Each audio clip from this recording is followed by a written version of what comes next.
Հանրային ռադիոյի ուղիղ եթերում վերնատունն է, ես Նազելի Օհանյանն եմ, ողջույն սիրելի ռադիո լսողներ եւ YouTube-ի մեր հետևորդներ։ Մեր հաղորդման դիտակետում այսօր դեբյուտային անիմացիոն ֆիլմ է, որն ընտրվել է աշխարհի ամենահեղինակավոր կինոփառատոնի Անսի կարճամետրաժ ֆիլմերի հեռանկարներ մրցույթային բաժնում, խոսքը Օձի ապուր վերնագրով ֆիլմի մասին է, որի հեղինակներն այսօր մեր հյուրերն են, ֆիլմի հեղինակ, նկարիչ, անիմացիոն ռեժիսոր, գրքերի նկարազարդող Զաքար Դեմիրճյան եւ ֆիլմի պրոդյուսեր, կինոգետ, ռեժիսոր Ռաֆի Մովսիսյան։ Ողջույն, շնորհակալություն մեզ հյուրընկալվելու համար։ Շնորհակալություն հրավերի համար։ Նախ ուզում եմ շնորհավորել ձեր դեբյուտային ֆիլմը մասնակցելու է հեղինակավոր անիմացիոն միջազգային կինոփառատոնին եւ այս ընդունենք, որ սա իրադարձություն է եւ շատ հետաքրքիր է թե ինչպես նախաձեռնվեց ֆիլմը, ինչպես ստեղծվեց եւ ինչպես հասավ դեպի այսպես փառատոն ճանապարհը փորձենք։ Շնորհակալ ենք լավ խոսքերի համար եւ շատ ուրախ ենք գտնվել այստեղ կրկին ֆիլմի գաղափարը ստեղծվեց դեռ վաղուց ու շատ դժվար ճանապարհ անցավ, որովհետեւ նախ դեբյուտն էր իմ որպես անիմացիոն ռեժիսոր եւ Ռաֆին որպես պրոդյուսեր, ինչպես գիտենք անիմացիան շատ ծանր աշխատանք է մեջ պարունակում եւ ես շատ ուրախ եմ, որ ֆիլմը ի վերջո ստացվեց այն, ինչ որ մենք ուզում էինք։ Ռաֆի, գիտեմ, որ այս փառատոն շատ դժվար են ընտրվում, չէ՞։ Հետաքրքիր է նաև թե ինչ սկզբունքով են ֆիլմերը ընտրվում։ Այս տարի Անսի միջազգային անիմացիոն կինոփառատոնը 65-րդ թողարկումը պիտի լինի, 1960 թվականից է տեղի ունենում փառատոնը։ Ուղղակի զուտ եթե այդպես թվեր ասեմ, այս տարի ուրեմն Անսի փառատոնը ստացել է 3900 հայտ անիմացիոն կինոյի 100 երկրից եւ վերջնարդյունքում ընտրվել է 72 ֆիլմ 33 երկրից եւ դրանց թվում Հայաստանն է եւ Օձի ապուր ֆիլմը։ Մեր ֆիլմը ընտրվել է հեռանկարներ մրցութային անվանակարգում, դա կարճամետրաժ ֆիլմերի մրցութային ծրագրի մեջ է եւ 17 ֆիլմ է մասնակցելու։ Տարածաշրջանից Իրանից կա 2 ֆիլմ ներկայացված, Հայաստանում միակ ֆիլմն է եւ ընդհանրապես մեր անիմացիոն կինոյի պատմության մեջ շատ քիչ են ֆիլմերը, որոնք որ ներկայացված են եղել Անսի միջազգային կինոփառատոնում, խորհրդային միության շրջանում մեր մեծանուն կինոռեժիսոր Ռոբերտ Սահակյանցի մի քանի ֆիլմերն են, որ առաջադրված են եղել անկախության շրջանում Նաիրա Մուրադյանի ֆիլմն է, որ եղել է հեռուստատեսային մրցութային բաժնում եւ COVID-ի ժամանակ, երբ փառատոնը առցանց էր իրականացվում, փաստորեն Օձի ապուրից առաջ պրոդյուսեր Արմինե Հարությունյանի եւ Դավիթ Բաբայանի Կավկայի երազը ֆիլմն էր, որը որ եւս մրցութային ծրագրում էր, բայց ցավոք սրտի այդ տարի այդ սահմանափակումների պատճառով առցանց էր փառատոնը տեղի ունենում եւ փաստորեն այս տարի մեր ֆիլմն է, որ ընդգրկվեց փառատոնի մրցութային անվանակարգում։ Իհարկե շատ բարդ է, որովհետեւ հենց այդ թվերից արդեն կարելի է եզրակացնել, թե ինչ մեծ մրցակցության մասին է խոսքը եւ Անսի փառատոնը նաեւ ոչ միայն նոր ֆիլմերի ցուցադրության հարթակ է, ապագայի խոստումնալից ռեժիսորների բացահայտման հարթակ է, այլ նաև միևնույն ժամանակ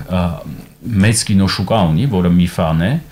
երևի թե ամենամեծ կինոշուկան է անիմացիոն կինոյի համար նախատեսված, որտեղ արդեն իսկ նախագծերն են զարգացվում եւ մենք տեսնում ենք, թե ինչ ուրվագիծ ունի ապագայի անիմացիոն կինոն, դա եւս մեզ համար շատ կարեւոր է, այն իմաստով, որ նաև Հայաստանը ներկայացված է լինելու տաղավարով հենց Միֆայի կինոշուկայում եւ այս տարի իհարկե անիմացիոն դաշտի եւ անիմացիոն կինոյի ներկայացուցիչների որոշմամբ հայկական տաղավարը լինելու է հենց Օձի ապուր ֆիլմի գեղարվեստական դիզայնով, ինչը եւս մեզ համար շատ կարեւոր է եւ շնորհակալություն բոլոր նրանց, ովքեր որ միաձայն եկան այդ որոշմանը, որ հենց այդպես պիտի ներկայացված լինի։ Լավ, շատ տարօրինակ վերնագիր ունի Օձի ապուր, կուզեի մի փոքր խոսենք ֆիլմի սցենարի մասին եւ ֆիլմը թե ինչի մասին է այն իրականում։ Ես գիտեի, որ դուք կհարցնեք վերնագրի հետ կապված, վերնագիրը շատ ալեգորիկ է իրականում, այնտեղ ֆիլմում չկա Օձի ապուր հիշեցնող ոչինչ, այո, եւ ֆիլմի միտքը ծնվեց այս աշխարհում այս պատերազմների մեջ, այսինքն մենք էլ անցանք պատերազմների միջով եւ ամբողջ աշխարհը հիմա շատ կետերում իրականների վրա մենք տեսնում ենք բախումներ եւ պատերազմներ, ինքը իհարկե պատերազմի մասին է, բայց որտեղ չկա պատերազմ եւ շատ ավելի գլոբալ համարտկային տեսանկյունից այդ ամեն ինչի մասին պատմում է։ Իդեան ծնվեց դեռևս մի քանի տարի առաջ, դրանից հետո ես գրի առա սցենարը, փորձեցի ֆինանսավորում ստանալ Հայ ազգային կինոկենտրոնից այժմ կինոհիմնադրամից, որից հետո կապվեցի Ռաֆի հետ Մովսիսյան եւ մենք իրար հետ համահեղինակեցինք սցենարը, որի համար շատ շնորհակալ եմ իմ գործընկերոջը։ Եվ սկսեցինք արդեն ծանոթ ֆինանսավորում, սկսեցինք նկարահանումները, որը տևեց կարելի ասել ավելի քան 2 տարի։ Ռաֆի, ձեր կարծիքով օրինակ ո՞րն է այս ֆիլմի առանձնահատկությունը, որը ասենք որի շնորհիվ հիմա ցուցադրվելու է Անսի կինոփառատոնում եւ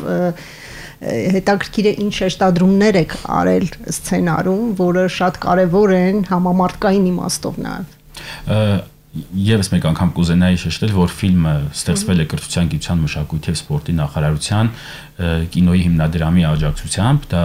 շատ կարևոր է, որովհետեւ եթե մենք տեսնում ենք վերջին տարիներին ընդհանրապես հայկական շուկայում անիմացիոն կինոյի ներկայացվածությունը միջազգային ասպարեզներում, միջազգային հարթակներում, կարելի է ենթադրել, որ մի նոր ալիքի անիմացիոն կինոյում ձևավորման մասին է խոսքը գնում, որովհետեւ բավականին ուժեղ ֆիլմեր են նկարահանվում հիմա անիմացիոն եւ ես գիտեմ նախագծեր Հայաստանում, այո, եւ ես գիտեմ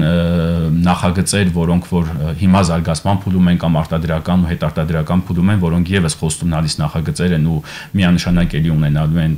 եւ գրանցելու են լուրջ հաջողություններ։ Ես կարծում եմ, որ պետական քաղաքականությունը այդ իմաստով պետք է ավելի կենտրոնացված լինի եւ հետեւողական, որովհետեւ իրոք մի բան է, որ ստեղծվում է որոշակի ալիք եւ ձևավորվում է ինչ-որ խմբեր, որոնք որ աշխատում են եւ գաղափարներ են գեներացվում եւ մի բան է, որ դա հենց քաղաքականությամբ դառնում է առաջնային եւ ունենում է իր շարունակականությունը, թե ինչն է Օցի ապուր ֆիլմի, եթե ես այդպես մի քիչ փորձեմ կողքից նայել որպես կինոքննադատ, իհարկե մի քիչ բարդ է, որովհետեւ մենք այնքան շատ էինք հենց նկարահանման ընթացքում նախագծի մեջ Զաքի հետ, իսկ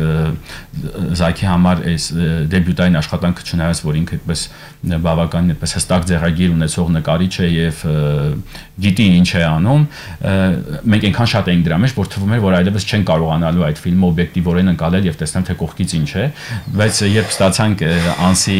գեղարվեստական ղեկավարի նամակը ու փորձեցինք հասկանալ թե ինչ մոտեցում է եղել եւ ինչի արդյունքում է ընտրվել ֆիլմը, հասկացանք, որ հենց այդ հեռանկարներ բաժինը դա առաջին հերթին կենտրոնացած է ֆիլմերի վրա, որոնք որ ունեն սյուժեի պատումի կառուցման ոչ ավանդական մեթոդներ, ունեն լեզվամտածողության եւ պատկերի հանդեպ վերաբերմունքի նոր մոտեցումներ, ինչը որ Զաքարը այս դեպքում իմ կարծիքով ուղղակի հրաշալի է արել եւ կառուցվածքի իմաստով եւ ոճի իմաստով եւ կերպարների զարգացվածության ֆիլմը ընդհանուր առմամբ տևում է 7 րոպե եւ այդ 7 րոպեի մեջ դուք նրանք ովքեր որ հնարավորություն կունենան եւ ցանկություն կունենալ հայկական պրեմիերային մասնակցելու եւ տեսնելու իրենք վստահ եմ կտեսնեն, որ 7 րոպեի մեջ մենք տեսնում ենք մի քանի տարբեր զարգացումներ, որոնք որ ամբողջանում են եւ պատումը ամբողջական է դառնում, ինչը բավականին բարդ է հատկապես երբ առաջին ֆիլմն ես անում, այսինքն առաջին ֆիլմը սովորաբար դա լինում է բացահայտման, ինչ-որ բաներ սովորելու, սխալվելու, բայց այս դեպքում միանգամից հասնել հենց այդ հեղինակավոր փառատոնի համար եւ լինել այդ մրցույթի մասը, ինձ թվում է իհարկե այս դեպքում շատ է լինում, որ ես հիմա պիտի Զաքարին գովեմ, բայց իսկ հետաքրքիր է դա արդյոք պայմանավորված է նրանով, որ գործ ունենք պրոֆեսիոնալ նկարչի հետ գուցե։ Ես կարծում եմ միանշանակ դա իր կարևոր դերը ունի եւ այն որ Զաքարը հոյակապ գիտի կինո, այսինքն գիտեք շատ հաճախ Հայաստանում ոնց է մարդիկ շատ ներգրաված են հենց իրենց նեղ մասնագիտական շրջանի մեջ, այսինքն գրողները հիմնականում տեղյակ չեն թե ինչ է կատարվում կինոյում, կինոգործիչները շատ հաճախ տեղյակ չեն թե ինչ է կատարվում ժամանակակից գրականության մեջ եւ նկարիչները, բայց Զաքարի դեպքում այդպես չի, որովհետեւ ինքը շատ լավ գիտի կինո եւ հայկական կինո եւ համաշխարհային կինո ու առանձնապես խնդիր չկար հասկանալու, որ սա փորձ է սխալվելու, թեև որ կարող էր այդպես էլ լինել, այնպես որ ստացվեց մի ամբողջական ֆիլմ, որը նաև իհարկե ֆիլմի ստեղծագործական թիմի շատ ամուր թիմ հավաքվեց եւ մենք կարողացանք այդ համագործակցության արդյունքում ստանալ այս վերջնական արդյունքը եւ ստեղծագործական թիմի մասին ինձ թվում է որ լավ կլինի որ Զաքը ասի թե ովքեր են եղել իր կողքին մինչեւ ստեղծագործական թիմին անդրադառնալը ես կուզեի Զաքարին այլ տեղ տեղափոխել հետաքրքիր է ես հետևելով ձեր արվեստին գիտեմ որ այս գծանկարչությունից մինչև թվային արվեստ եք եկել հիմա արդեն անիմացիոն արվեստ հետաքրքիր է թե այդ ճանապարհը ոնց եք ընտրել արդյոք ինքներդ եք ընտրել Զաքար թե այդպես ուղակի ստացվել է որովհետև նոր իրավիճակները տեխնիկական նոր զարգացումներն են թելադրում թե արվեստագետը որ ուղղությամբ գնա Գիտեք շատ կարևոր հարց է եւ ես երկար եմ մտածում այդ ես կարծում եմ ես այն տիպի մարդ եմ որը պետք է անընդհատ փոխի իր նյութը ու այդպես էլ ստացվում է հա երկի նկարազարդում թվային արվեստ անիմացիա, բայց եւ միևնույն ժամանակ կարծում եմ, որ արվեստագետի կյանքը ինքը հենց ինքդ քեզ մերժելու եւ նորից բացահայտելու ինչ որ ցիկլ է, որովհետեւ կարծում ենք, հա, ես 3 տարի զբաղվում եմ այս ֆիլմով եւ անում եմ այս արեցի ֆիլմը, բայց դրանից առաջ ես ունեցել եմ մեծ փորձառություն նաեւ անիմացիայի ոլորտում, հա, դեռևս 2009-10 թվականներից ես աշխատել եմ որպես անիմատոր տարբեր ձևաչափերով Եվ անընդհատ դու պետքա իմ կարծիքով պետքա նյութ փոխես, որպեսզի կարողանաս գտնել այն ճիշտ արտահայտչած ձևը քո ասելիքի։ Լավ, վերադառնանք ֆիլմին, ֆիլմը նաև թիմային աշխատանք է, որը շատ կարևոր է, այնտեղ կա երաժշտական ձևավորում, այնտեղ կա պրոդյուսերական աշխատանք եւ այլն, էլի։ Այդ շատ կարևոր է, մենք շատ ենք խոսել մեր եթերներում, որ այսպես մենք թիմային աշխատանք գրեթե չի ստացվում մեր մոտ, ավելի շատ անհատներն են ամեն ինչ անում, չէ, իրենք սցենարը գրում են, իրենք նկարահանում են, իրենք այդ ճանապարհը հարթում են իրենց համար դեպի կարևոր փառատոններ եւ այլն, բայց փաստորեն այս դեպքում նաեւ թիմի աշխատանքն է կարևոր, որը էլի հաջողությամբ է ոնց որ դրսևորվել։ Հրաշալի կողմերից մեկն այն է, որ աշխատում են տարբեր մասնագետներ եւ տարբեր ոլորտների մասնագետներ եւ այդ փոխադարձ վստահությունը եւ գաղափարը, որ բոլորով աշխատում եք մի նախագծի վրա, շատ կարեւոր է իմ համար եւ ես չեմ կարող իհարկե չնշել իմ թիմի պրոֆեսիոնալությունը նախագծում, նվիրվածությունը Ես շատ շնորհակալ եմ նկարչին ֆիլմի, որը Դանիել Գրիգորյանն է, ով կարողացավ ստեղծել ֆիլմի կերպարը, կերպարները, ոճը ընդհանուր, Վերոնիկա Ստեփանովը, որ ստեղծեց հրաշալի ետնապլաններ եւ նույնպես աշխատեց ֆիլմի ոճային բաղադրիչի վրա եւ իհարկե, որը ամենակարևորն է իմ համար, ֆիլմի կոմպոզիտորը Էմիլ Աբրահամյան, առանց որի երաժշտության ֆիլմը իմ կարծիքով չէր ունենա այդ նույն ազդեցիկությունը, ինչ որ ունի հիմա։ Ինչ որ վիզուալ արդյունքում կա ազդեցությունը, հա, այդ մասին ենք խոսում, այսինքն այդ վիզուալությունը նաև երաժշտության եւ վիզուալ արվեստի միաձուլում կա, էլի ինչ որ տեղեր ֆիլմում, որը Իսկ ձայնային տեքստային մաս կա թե հենց այդ է, այսինքն նաև ամենակարևոր կետերից մեկը թե ինչու ձայնաշարը, այսինքն հնչյունաշարը, որը որ կա այս ֆիլմում օգտագործած եւ գործածած եւ օրիգինալ են, ինչ որ արված է ֆիլմի համար առանցքային կարևորության, քանի որ ֆիլմը ունի երկխոսություններ։ Այսինքն դա եւս մի այդպիսի բարդ մոտեցում է։ Ընդհանրապես ես շատ չեմ սիրում խոսակցական կինո, շատ շատախոս կինոներ է։ Համա դա բարդ է հակառակը։ Ես շատ չեմ սիրում շատախոս կինոն եւ գիտեմ, որ շատ դժվար է առանց խոսքերի եւ խոսքի ծանրաբեռնվածության ասելիքը, միտքը, էմոցիաները տեղ հասցնել եւ 7 րոպեի մեջ փորձել ստեղծել հերոս, որի հանդեպ կառաջանա կարեկցանք կամ կլինի այդ հերոսի գործունեությանը հետևելու ցանկություն մղում։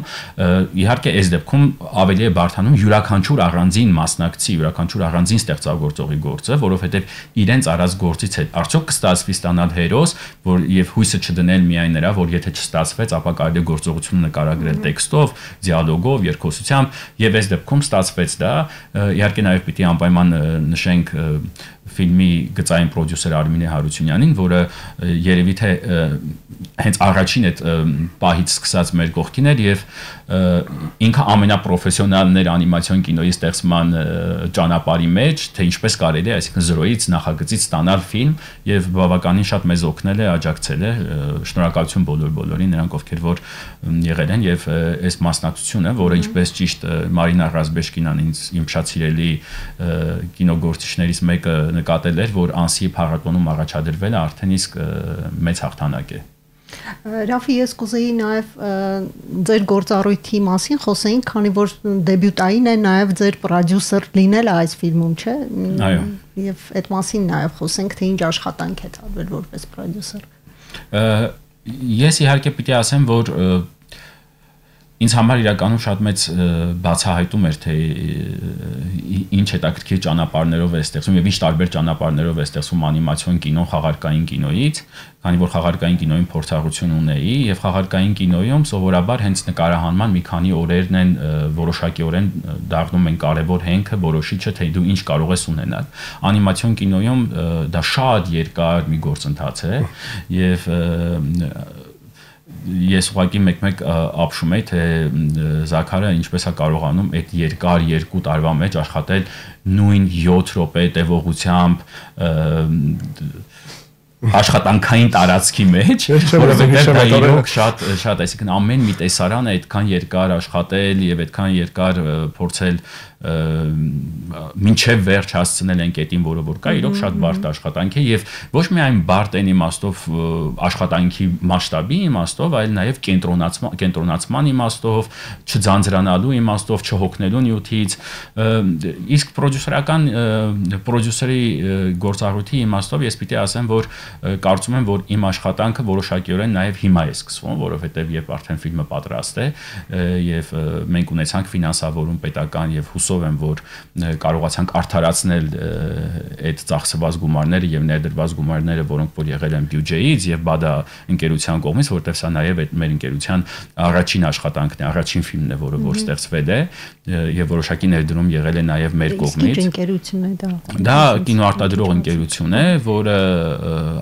որի առաջին նախագիծը Օցի ապուր ֆիլմն էր եւ դրանից հետո արդեն նկարվել է մի կարճամետրաժ խաղարկային ֆիլմ, որը հիմա տարածման փուլում է, այդ ընկերությամբ է նկարահանվել Նաիրա Մուրադյանի Օթելո ֆիլմը, որը հիմա եւս արդեն տարածման փուլում է, այսինքն աշխատանքները բավականին շատ են, ինչ որ մենք անում ենք եւ վստահ եմ, որ այդ հաջողությունները հերթականությամբ մենք կբացահայտենք, որովհետեւ լավ լուրեր դեռևս առջևում էլի սպասվում են։ Գիտեք, խոսելով Ռաֆի պրոդյուսերական փորձից, ես իրեն մի անգամից ստացի որպես համասցենարիստ եւ այդտեղ խոսք չկար եւ ինչ որ պահի ես զգացի, որ Ռաֆին հենց այն պրոդյուսերն է, որը պետք է այս ֆիլմին, որովհետեւ ըստ թեզերի, ըստ թեորեմների պետք է պրոդյուսերը մտածի այս տեսանկյունից եւ Ռաֆին մտածում էր լրիվ ուրիշ տեսանկյունից, որը փաստացի երբ որ վստահում ես դառնում է ամենաճիշտը եւ իհարկե կարծում եմ, որ ֆիլմը ստացվեց այն ինչ որ մենք ուզում ենք, նաեւ Ռաֆիի մեծ փորձի որպես ռեժիսոր, որովհետեւ իհարկե սա իմ դեբյուտն էր եւ չլիներ Ռաֆին պրոդյուսերով նաեւ ռեժիսոր է, ֆիլմը այստեղ չէր ստացվի, այսինքն չէր ստացվի այն ինչ որ մենք ուզում էինք։ Հիմա այն հայտնի առակն է ստացվում, որ կուշկա խվալիտ պիտուխա խվալիտ։ Բայց այդպես չի, իրականում ինձ թվում է շատ կարևոր է նաև այն, որ ընդհանրապես տեսեք, անկախության շրջանի մեր կինոյի ամենամեծ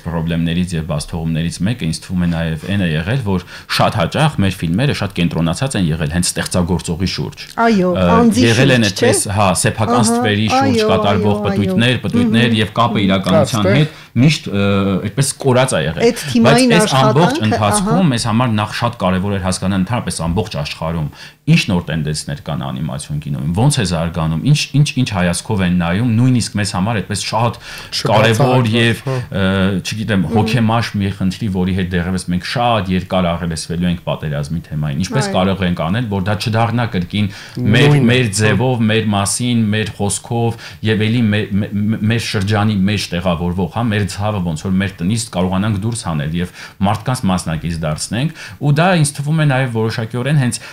այսինքն գաղափարից սկսած մինչև վերջնաարդյունքը կար մեր մտքում այդ, որ պետքա փորձել այնպես անել, որ ցանկացած մի տեղից բերել այն միջոցները, որոնք որ կօգնեն մեզ այդ մեր ներհայեցումը դարձնել համամարտկային, այո, եւ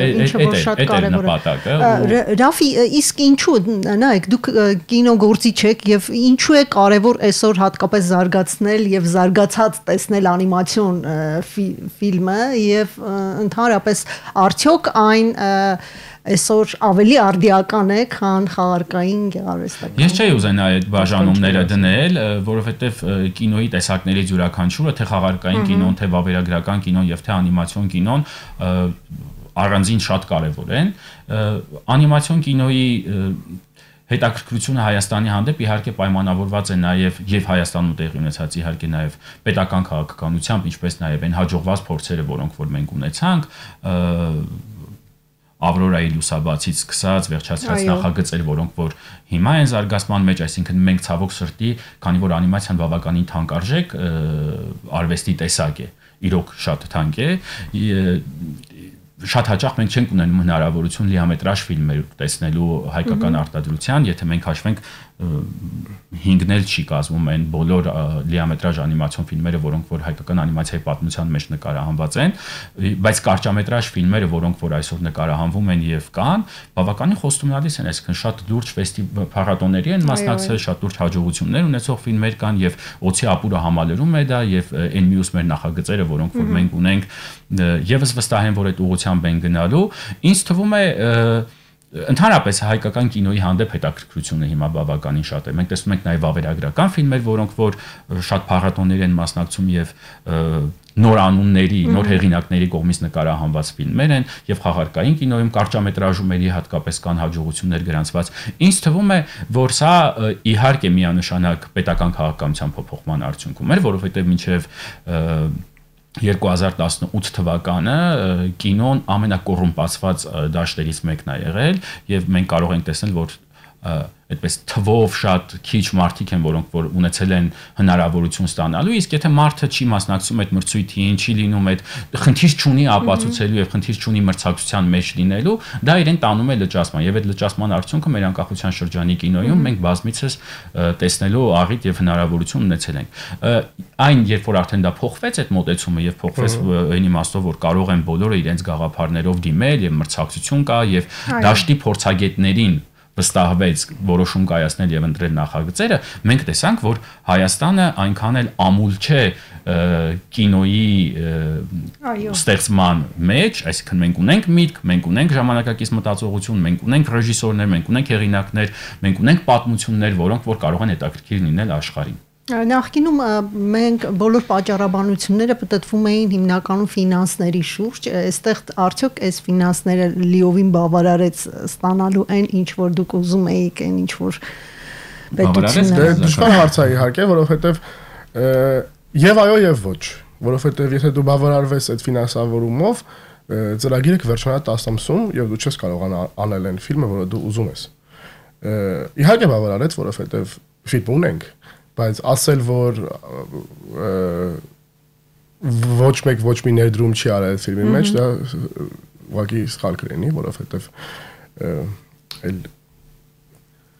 չգիտեմ, թիմը աշխատում էր անընդհատ անդադար եւ նվիրված։ Իսկ ստեղծագործական իմաստով արդյոք չի դժում, Ռաֆի, ես կուզենայի նաև դուք էլ պատասխանեիք այդ հարցին,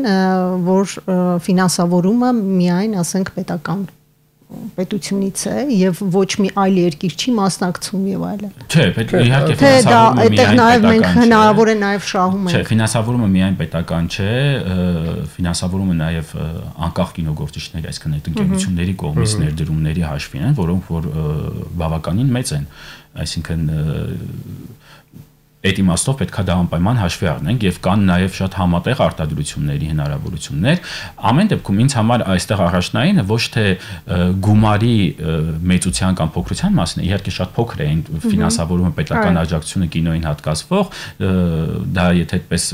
շատ կոպիտ օրինակով բացատրեմ բայց շատ տեսանելի դա եվրոպական մի միջին խաղարկային կինոյի բյուջեը որ ամբողջ մեր կինոյի արտադրությանն է տրվում անիմացիայի մասին չեմ խոսում, որ անիմացիայի բյուջեն շատ ավելի մեծ է, դա մի քանի տարվա բյուջեն պետք է լինի, որ մենք կարողանանք մի անիմացիոն լիամետրաժ ֆիլմ նկարելու հնարավորություն ունենանք, բայց ես մոտեցման մասին եմ ասում, այսինքն որ նույնիսկ եթե դա 100 դրամ է, դրա բաշխման ձևը, դրա բաշխման մեխանիզմը իր ազդեցությունը անպայման ունենում է եւ մարդիկ, որոնք որ տեսնում են հնարավորությունները հավասար եւ արդար Վաշխման տեսնում են, որ կարելի է նաև համատեղ արտադրողների ներգրավել, փորձել կինոշուկաներին մասնակցել, փորձել քո նախագծի մեջ ներգրավել նաև այլ երկրների արտադրողների եւ դա ստացվում է։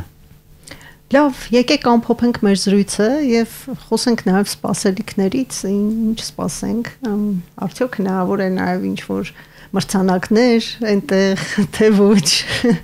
հնարավոր համարում եք արդյոք Իհարկե ոչ, կարճ պատասխանը, բայց եթե դուք ինձ միամից առաջ հարցնեիք նոմինացվել անեսի, կասեի իհարկե ոչ։ Սա արդեն հաղթանակ է եւ կարծում եմ որ պետք է սպասենք նոր ֆիլմեր եւ նոր համակոծություններ, դա է մեր ամենամեծ հաղթանակը, որ պետք է տրամադրված եք նոր ֆիլմերի Զաքար, թե նոր ֆիլմի գաղափար ունեմ, որը զարգացնում եմ հիմա եւ ունեի արդեն մոտավորապես 1 տարի է։ Նոր ֆիլմ ունենք նաեւ որի վրա աշխատում եմ որպես գեղարվեստական ղեկավար եւ ստեղծագործական պրոդյուսեր, Ռաֆին որպես պրոդյուսեր եւ կարծում եմ որ այո պետք է սպասել նոր ֆիլմերի Տեսեք, ընդհանրապես փառատոները ոնց է լինում, չէ՞, իրենք ունեն իրենց ընտրողներին, ընտրող հանձնաժողովը, որը որ երկար տարիներ աշխատում է այդ փառատոնում եւ հետեւում է եւ կազմում է ընդհանուր փառատոնի գեղարվեստական մոտեցումները, ապագայի տեսլականները եւ յուրաքանչյուր տարի հրավիրյալ ժյուրիի անդամներ կան, որոնք որ որոշում են թե այդ մրցութային անվանակարգում ովքեր են հաղթողները։ Այսինքն փառատոնը 17 ֆիլմի 3900-ից 72 եւ 17 ֆիլմ այդ մրցույթում ընդգրկելու համար արդեն իր կոնցեպտն է առաջարկել, թե որն է անսիի կինոփառատոնի տեսլականը ժամանակակից անիմացիոն կինոյի։ Ժյուրիի անդամները արդեն ավելի էմոցիոնալ եւ 1 տարվա կտրվածքով աշխատող մարդիկ են ցանկացած փառատոնի դեպքում կանից սկսած վերջացրած անսիով եւ ոսկե ծիրանով եւ ռեանիմանիայով փոխենք ժյուրիի կազմին փոխվելու ամբողջ մրցանակակիրների ամենայն հավանականությամբ փոխվելու մրցանակակիրները մենք չգիտենք ովքեր են լինելու ժյուրիի կազմում եւ ինչպես կվերաբերեն մեր ֆիլմին այդուամենայնիվ իհարկե մենք դեռ շարունակելու ենք նաեւ մեր մյուս նախագծերը ներկայացնել եւ շատ շնորհակալ եմ կրթության գիտության մշակույթի սպորտի նախարարությանը, պարոն Դանիելյանին եւ տիկին Ժաննա Անդրեասյանին, որոնք որ հիմա մեզ աջակցում են եւ Դավիթ Բանուչյանը կինոյի հիմնադրամի, որոնք որ մեզ աջակցում են, որ մենք կարողանանք ֆիլմը եւ մեր ներկայությամբ եւ պատշաճ հավուրի ներկայացնենք այնտեղ եւ կարողանանք նաեւ կինոշուկայում զարգացնել են մեր նախագծերը, որոնք որ ունենք մի հրաշալի դեբյուտային ֆիլմի վրա ենք աշխատում, որ ես որպես այդպես պրոդյուսեր կարող եմ էլի ասել, որովհետեւ կտրված եմ ստեղծագործական process-ից ինչ որ չափով հապտոդիսֆորիա ֆիլմի մասին է, որը հրաշալի մի նախաձեռնություն է Գեղարվեստի ակադեմիայի հետ համագործակցությամբ եւ կինոյի հիմնադրամի հետ աջակցությամբ, որը ամբողջությամբ Անի Իվանյանի ֆիլմն է, դեբյուտային, որն ամբողջությամբ ուրեմն նկարահանվում է մարկերներով հայտնի ֆլոմասերներով եւ դա մի 10000 թղթի վրա 10000 կադրով պետք է կազմված լինի այդ եւ հիմա ամբողջությամբ ներկայացնում եմ մի հրաշալի գաղափար եւ ֆիլմ է, որը որ էլի շուտով կունենանք, Օթելո ֆիլմն է Նաիրա Մուրադյանի եւ մի նոր գաղափար Նաիրա Մուրադյանի կողմից, որը էլի ունենք եւ հիմա պիտի դա զարգացնենք, այսինքն անելիքները շատ են եւ այդ տեսակի շուկաներին ու այդ տեսակի փառատոներին ուղղակի գնալ մասնակցել որպես ֆիլմ ներկայացնող շատ մեծ ճոխություն է, դրա համար մենք դա անցալում ենք որպես գնալու աշխատանքի, այլ ոչ թե գնալու մրցանակներ ստանալու կամ բեմից խոսելու, որը եւս կարեւոր է։ Շատ լավ, դե մենք էլ կսպասենք նոր զարգացումների, ինձ թվում է հաջող զարգացումների, ես հաջողություն եմ մաղթում ձեզ։ Սիրելի ռադիո լսող, իմ հյուրերն այսօր Օձի ապուր վերնագրով անիմացիոն ֆիլմի հեղինակներն էին Զաքար Դեմիրճյանը եւ Ռաֆի Մովսիսյանը։ Զրույցը վարեց Նազելի Օհանյանը։